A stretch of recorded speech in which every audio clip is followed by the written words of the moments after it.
Hello and welcome back. Today we're looking at a really compelling guide on building charisma, starting with deep psychological work and moving to external social techniques. And right off the bat, I have to say the core is strong. I really like how it grounds everything in these actionable internal exercises like delaying pleasure or executing commitments to oneself. Oh, absolutely. That foundation is what makes this so much better than the usual advice. It gets that real strength has to come from self-mastery first. It's the right place to start. It is. Okay, so let's dive into that first critique. While the concept of training the mind through delaying pleasure is a powerful foundation, the material needs to explicitly connect this self-mastery to the pursuit of significant long-term strategic goals. Right. The guide focuses on achieving this internal strength, becoming stronger than your desires. It gives examples like stopping an enjoyable activity halfway through, like eating only half a dessert. And that's a great exercise. But the weakness here is that the payoff feels purely psychological. You feel stronger. You trust yourself more. That's good. But the person reading this wants success at work, in relationships, in life. They need to see the direct line between not finishing a cookie today and, say, closing a major deal next year. That link is missing. So the why feels a little abstract. It's about feeling good internally, but not necessarily about achieving something externally. Exactly. It feels therapeutic, not strategic. And charisma is, at the end of the day, a strategic tool. Okay, so how do we fix that? What's the suggestion? The author should reframe these exercises as a form of strategic resource allocation. It's not just about self-mastery. It's about managing your most valuable resources, your focus and your willpower.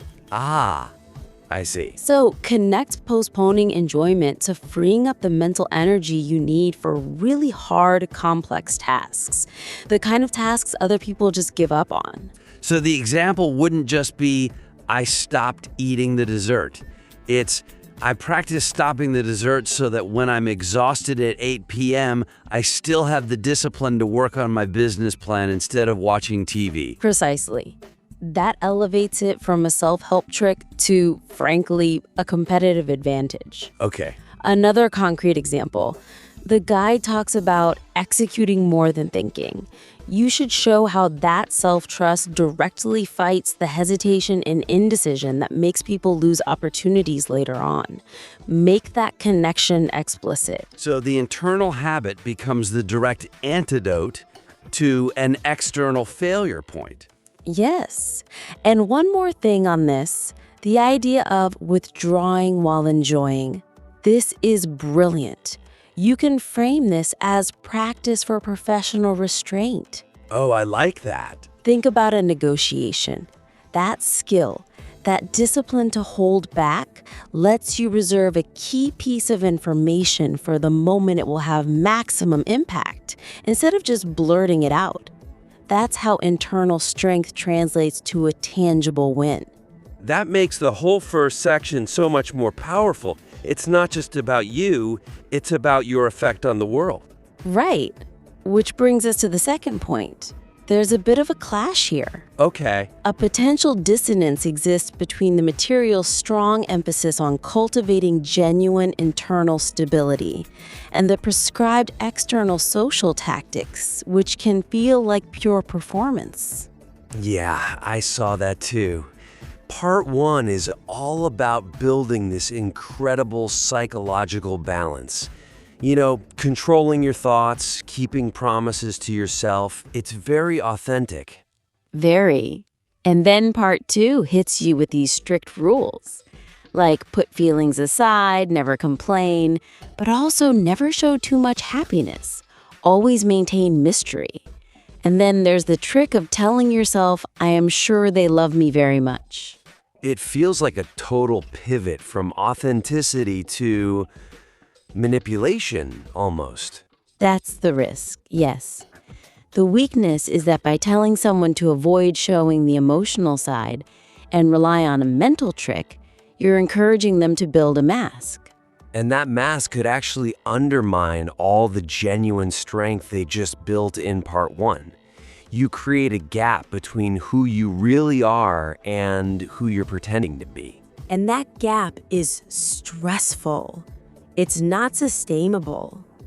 True charisma feels real. It feels trustworthy. This advice risks creating a performance that eventually feels hollow, both to the person doing it and to others.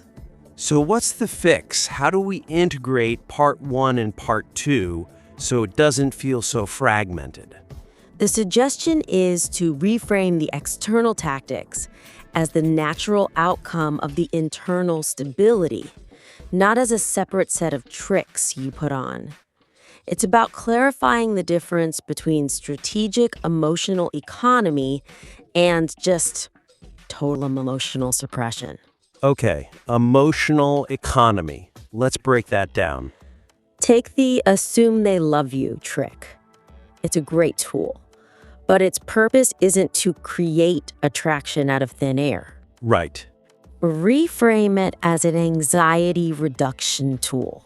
Its job is to get your own fear out of the way so that your genuine strength, the stuff you built in part one, can actually come through. The attraction comes from the real you, not the trick.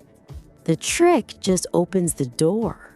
That makes so much more sense. It's a tool for you, not for them. Exactly. And then for the no emotional display rule, this needs nuance. The guide has to distinguish between unproductive emotional leakage, like constant complaining or neediness, and strategic vulnerability. Strategic vulnerability? Yes, deep connection requires some vulnerability. The author even says to use past stories as motivational narratives. Well, you can't do that without sharing some genuine emotion, can you? No, you can't. So the advice shouldn't be and never show emotion. It should be have command over when and how you share your emotions for maximum impact and connection. It's about control, not a total lockdown. That small change makes the advice durable for real relationships. Control versus suppression. That's the key. Okay, that connects everything much better. Let's move to the final critique, which is also about control, but in a very different way. Communication. Right. The advice to employ extreme control over communication, specifically by being slow in your chatting to seem provocative, requires contextual boundaries to prevent it from being seen as disrespectful or just weird. Yes. The intent is clear, isn't it? Don't seem too available, seem high value. Totally. And being slow to respond can create curiosity and make you seem more serious, more mature. But the weakness is the lack of boundaries. The guide presents this as a blanket rule. And hyper-control over your response time can easily backfire. It can go from provocative to arrogant or unreliable very, very quickly. Especially in a professional setting. If my colleague is deliberately taking hours to respond to an urgent Slack message to seem mysterious, they don't seem mysterious. They seem like a bad teammate. Exactly. The technique has a very narrow effective zone, maybe in early stage flirting or status games. But apply that same technique to a client or your boss, and you damage your credibility. The advice needs a warning label. So the suggestion here is to add context. A sliding scale, maybe? A sliding scale is the perfect way to put it. The author needs to help the reader calibrate, define the contexts where slowness works, like a casual chat on a dating app, and contrast that with contexts where responsiveness is a sign of respect and competence, like project management. You have to avoid applying a flirting tactic to your professional life. You absolutely do. And to make it concrete, the author could define the threshold. When does slow become unresponsive? Right. Suggest, for example, that a 2-hour delay in a casual chat might be provocative, but a 24-hour delay on an important email isn't provocative, it's just rude. Give the reader a framework. Okay, that makes it much more practical. And one last thing to tie it all together. The guide also mentions using body language, like nodding, to show you're a strong listener. The author should connect these two ideas. If you're going to be strategically slow and reserved in what you say or text, you have to be overtly attentive in how you listen. So you balance the slow output with engaged input. Yes, the active listening reassures the other person that you're engaged, even if you're being deliberate. It ensures you come across as powerful and in control, not just socially awkward or disinterested. You have to listen aggressively if you're going to communicate reservedly. That's a fantastic summary of the dynamic. Powerful control, not poor social skills. Okay, this has been incredibly helpful. To recap, we've hit on 3 key areas for improvement.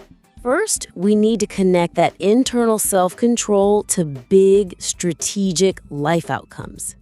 Reframe the discipline not just as a way to feel good, but as a way to allocate your resources to win. Second, we have to resolve the conflict between internal authenticity and external performance.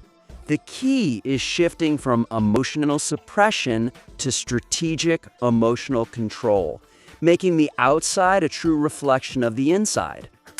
And finally, the advice on communication control, especially pacing, needs clear boundaries. The author should provide a sliding scale so the reader knows when to be slow and provocative and when to be responsive and professional.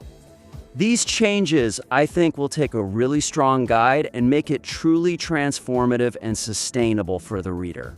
We absolutely agree. So we invite you to take these suggestions, work them into the material, and we would be thrilled to see the revised version for a follow-up. We're excited to see where you take this.